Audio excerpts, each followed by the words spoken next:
So, what happens when you ignite thermite inside a giant crystal of pure salt? Let's find out. To make the thermite, I use finely ground aluminum powder and red iron oxide.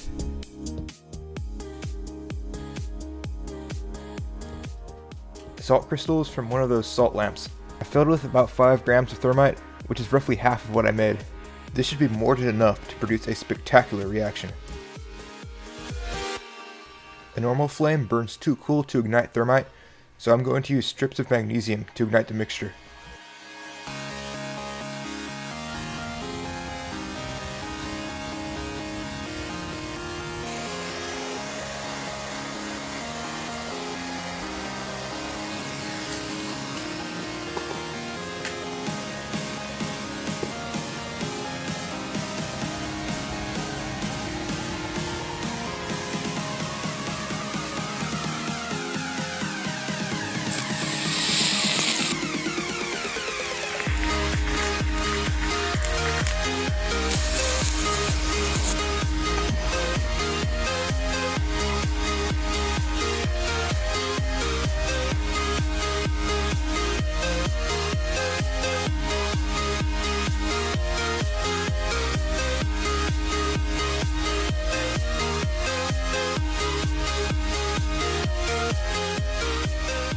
The thermite reaction produces an incredible amount of heat. Temperatures can reach up to 2000 degrees.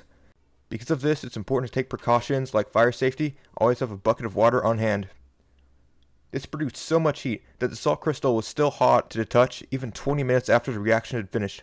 The intense heat produced by the reaction nearly cracked the salt in half. I hope everyone enjoyed this video.